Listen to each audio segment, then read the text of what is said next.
Hello friends, welcome to my YouTube channel Sonam Chemistry Classes.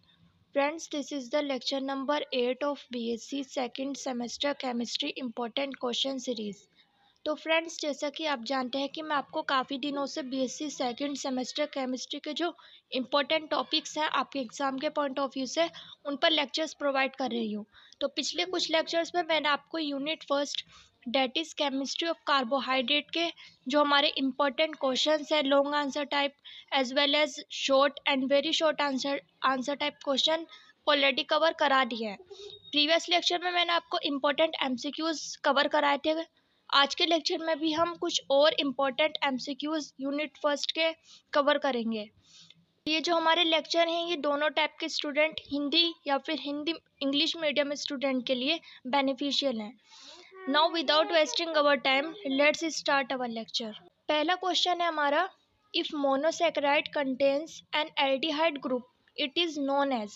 तो monosaccharide क्या होता है? मोनो का मतलब होता है वन, सेकेराइड का मतलब होता है कार्बोहाइड्रेट या फिर शुगर, यानी कि ऐसा कार्बोहाइड्रेट या फिर शुगर जिसमें सिर्फ एक ही यूनिट कार्बोहाइड्रेट की हो उसे हम बोलते हैं मोनोसेकेराइड। अब ऐसे मोनोसेकेराइड जिनमें क्या हो हमारा एल्डिहाइड ग्रुप प्रेजेंट हो। अब एल्डिहाइड ग्रुप क्या होता है हमारा? CHO group is known as aldehyde group. तो हम जानते हैं जो हमारा ग्लूकोज होता है ग्लूकोज में एल्डिहाइड ग्रुप पाया जाता है, और ऐसी जो कार्बोहाइड्रेट होते हैं जिनके अंदर क्या हो एल्डिहाइड ग्रुप पाया जाए, मोनोसेकेराइड में एल्डिहाइड ग्रुप पाया जाए तो ऐसे कार्बोहाइड्रेट को हम बोलते हैं एल्डोज। तो एल्डोज यानी कि एल्डिहाइड ग्रुप पाया जा रहा है।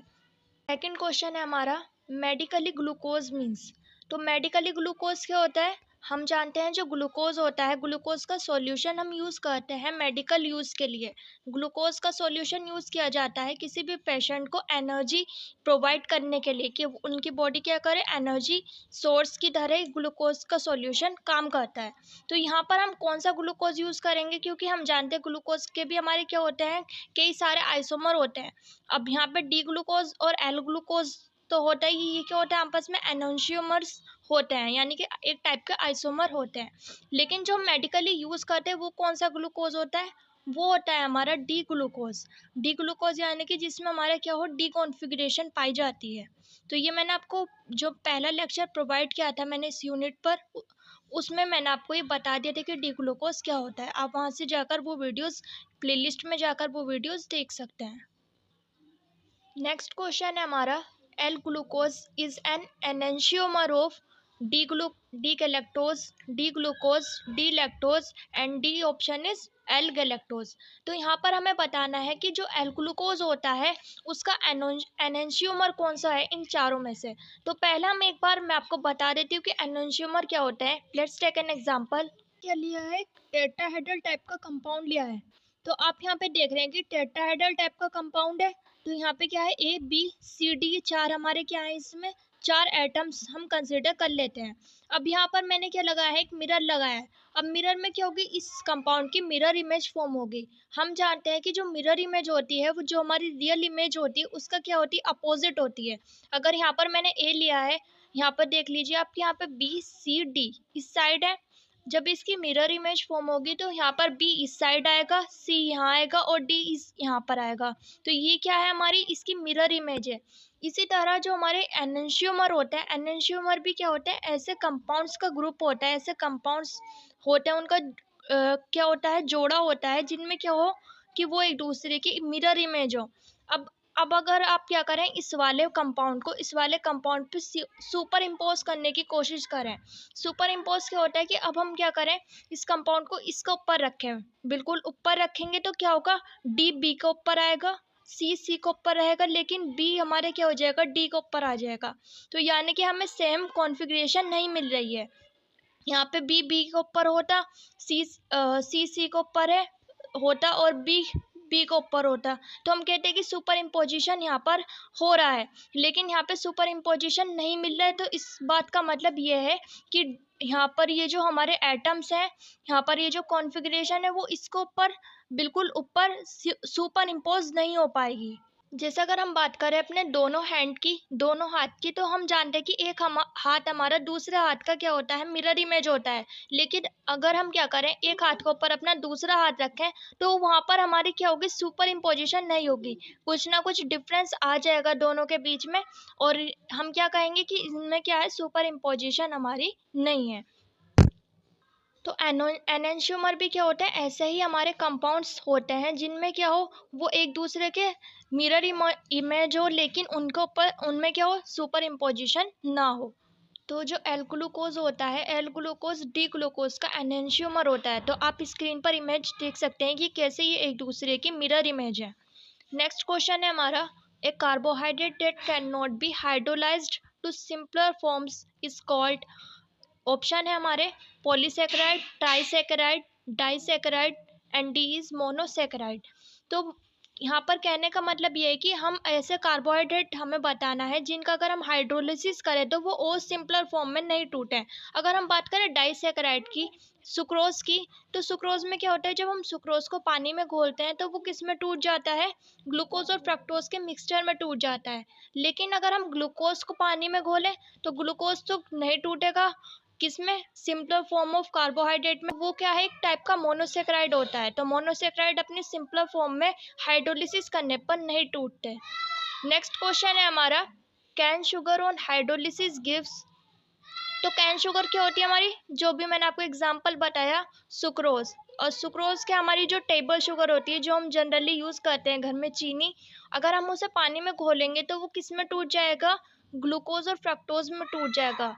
क्योंकि हमारा जो ये कैन शुगर होता है, सुक्रोज होता है, वो क्या है, डाइसेकेराइड है, और डाइसेकेराइड हमारे मोनोसेकेराइड की 2 यूनिट से मिलकर बना है, और वो हाइड्रोलिसिस करने पर ग्लूकोज और फ्रक्टोज में ब्रेक डाउन हो जाता है। नेक्स्ट क्वेश्चन है हमारा, hydrolysis of sucrose is called. तो सुक्रोज का जो हम हाइड्रोलिसिस करते हैं, पानी में घोलते हैं चीनी को, उस प्रोसेस को हम बोलते हैं इन्वर्जन। तो आपको ये पॉइंट याद रखना है। नेक्स्ट क्वेश्चन है हमारा, which carbohydrate is used in silvering mirrors.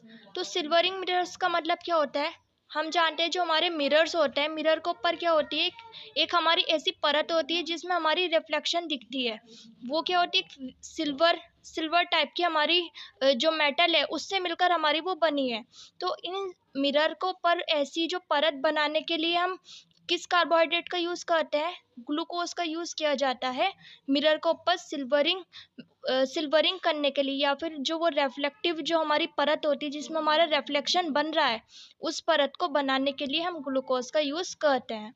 Next question है हमारा, ग्लूकोज एंड फ्रक्टोज आर। तो यहाँ पे लिखा है tautomers, chain isomers, functional isomers, geometrical isomers. तो हम जानते हैं ग्लूकोज और फ्रक्टोज क्या होते हैं, फंक्शनल आइसोमर होते हैं। तो ये हमारा डी ग्लूकोज का ओपन चेन फॉर्म। तो आप यहाँ पे देख सकते हैं, ये जो ऊपर ग्रुप है, फंक्शनल ग्रुप, ये कौन सा ग्रुप है हमारा, एल्डिहाइड ग्रुप है। और ये क्या है हमारी फ्रक्टोज, डी फ्रक्टोज की ओपन चेन फॉर्म है। आप यहाँ पे देख सकते हैं जो सेकंड कार्बन है हमारा, वो क्या है, कीटोनिक ग्रुप है। तो यहाँ पे फंक्शनल ग्रुप डिफरेंट होता है ग्लूकोज और फ्रक्टोज में, और बाकी सारी स्ट्रक्चर मॉलिक्यूलर फॉर्मूला सेम होता है। तो ये क्या होता है, हमारे फंक्शनल आइसोमर होते हैं। आइसोमर हम किसे बोलेंगे, जिनका मॉलिक्यूलर फॉर्मूला सेम हो लेकिन उनकी कुछ प्रॉपर्टी डिफरेंट हो, या तो उनकी स्ट्रक्चर या फिर किसी फंक्शनल ग्रुप की पोजीशन डिफरेंट हो, तो उन कंपाउंड्स को हम क्या कहते हैं, उन्हें हम कंबाइनली बोलते हैं आइसोमर्स। तो ये क्या है, ग्लूकोज और फ्रक्टोज हमारे फंक्शनल आइसोमर है, क्योंकि यहाँ पे फंक्शनल ग्रुप क्या है, डिफरेंट है। नेक्स्ट क्वेश्चन है हमारा, the change in optical rotation with time of freshly prepared solution of sugar is known as. तो हमें बताना है यहाँ पे ऑप्टिकल एक्टिविटी के बारे में। तो हम जानते हैं जो हमारे कार्बोहाइड्रेट होते हैं वो क्या होते हैं, ऑप्टिकली एक्टिव होते हैं, जो कि इनकी क्या है, केमिकल प्रॉपर्टी है। तो मैं पहले आपको बता देती हूँ कि ऑप्टिकल एक्टिविटी होती क्या है, देन हम इस वाले क्वेश्चन पर बात करेंगे। तो कार्बोहाइड्रेट का अगर हम जब भी क्या करें, कोई भी एक्वस सॉल्यूशन बनाए। अब हमने क्या लिया है यहाँ पे, कार्बोहाइड्रेट का एक्वस सॉल्यूशन लिया है। अब हम इस एक्वस सॉल्यूशन के से क्या करेंगे, प्लेन पोलराइज लाइट पास करेंगे। हम जानते हैं जो हमारी जनरल लाइट होती है वो क्या होती है, सारे डायरेक्शन में फैली हुई होती है। लेकिन जो हमारी प्लेन पोलराइज लाइट होती है वो क्या होती है, यूनी डायरेक्शनल होती है, सिर्फ एक ही डायरेक्शन उसकी होती है। तो अब हमने क्या किया है कि यहाँ से किसी एनर्जी सोर्स से, लाइट सोर्स से सॉरी, हमने क्या किया है, प्लेन पोलराइज लाइट को यहाँ से पास किया है। ये क्या है, हमारा किसी भी कार्बोहाइड्रेट का हमने सॉल्यूशन यहाँ पे ले लिया है। अब यहाँ पर क्या होती है, जो हमारा जो पर्टिकुलर कार्बोहाइड्रेट होता है उनकी पर्टिकुलर अपनी क्या होती है, एक स्पेसिफिक प्रॉपर्टी होती है कि वो क्या करेंगे, इस लाइट को रोटेट करेंगे एक पर्टिकुलर एंगल पर, जिसे हम बोलते हैं ऑप्टिकल रोटेशन। तो यहाँ पर ये क्या करेंगे, राइट डायरेक्शन में भी क्या कर सकते हैं, इससे रोटेट कर सकते हैं, या फिर लेफ्ट डायरेक्शन में भी रोटेट कर सकते हैं, और वो भी पर्टिकुलर एंगल पर रोटेट करेंगे। ये जो होता है, ये हमने ये कार्बोहाइड्रेट का सॉल्यूशन तो बना दिया, लेकिन ये टाइम के साथ क्या होता है, ये ऑप्टिकल एक्टिविटी चेंज होती है, यानी कि ये जो इसका एंगल होगा इस लाइट का, वो क्या होता रहता है, चेंज होता रहता है। उस प्रोसेस को हम बोलते हैं म्यूटा रोटेशन। तो इसलिए हमारा डी क्या है, करेक्ट आंसर है। नेक्स्ट क्वेश्चन है हमारा, glucose gives the silver mirror test with ammoniacal solution of silver nitrate because it contains the group, यहाँ पे डी क्या है, करेक्ट आंसर है, डेट इज एल्डिहाइड। तो ग्लूकोज क्या करता है, ग्लूकोज के पास जो एल्डिहाइड ग्रुप होता है, एल्डिहाइड ग्रुप क्या करता है, ये जो कंपाउंड हमारा कॉम्प्लेक्स फॉर्म होता है अमोनिकल सॉल्यूशन के साथ, ये AgNO3 क्या करता है, रिएक्ट करता है सबसे पहले। तो ये क्या करेगा, कॉम्प्लेक्स फॉर्म कर लेगा। अब ये कॉम्प्लेक्स में क्या होगा, Ag के ऊपर क्या होगा, हमारा सिल्वर का ऊपर 2+ चार्ज आएगा। तो एल्डिहाइड ग्रुप क्या करता है, इस 2+ चार्ज, 2+ चार्ज का मतलब क्या होता है कि 2+ चार्ज का मतलब ये है कि हमारा जो सिल्वर है उसने 2 इलेक्ट्रॉन डोनेट कर दिए हैं। अगर कोई इसे ये 2 इलेक्ट्रॉन इसके वापस दे दे, तो ये क्या हो जाएगा, ये हमारा सिल्वर मेटल में कन्वर्ट हो जाएगा, जिसकी वजह से हमारा क्या होगा, जो सिल्वर फॉर्म होगा, जिसमें भी हम टेस्ट ट्यूब में करा रहे हैं अगर इस रिएक्शन को, तो वहाँ पे क्या हो जाएगा, सिल्वर फॉर्म हो जाएगा, क्योंकि ये क्या कर देगा, रेड्यूस कर देगा। तो ग्लूकोज बेसिकली कहता है क्या है कि ग्लूकोज का जो एल्डिहाइड ग्रुप होता है, वो एल्डिहाइड ग्रुप इस सिल्वर को वो 2 इलेक्ट्रॉन प्रोवाइड करता है, जिससे ये क्या हो जाता है, ये अपनी मेटालिक फॉर्म में आ जाता है, मेटल में कन्वर्ट हो जाता है। अब हम जानते हैं जो सिल्वर है, सिल्वर क्या हो जाएगा, उस टेस्ट ट्यूब में चारों तरफ हमारा फॉर्म हो जाएगा, या कहें डिपोजिशन उसका हो जाएगा।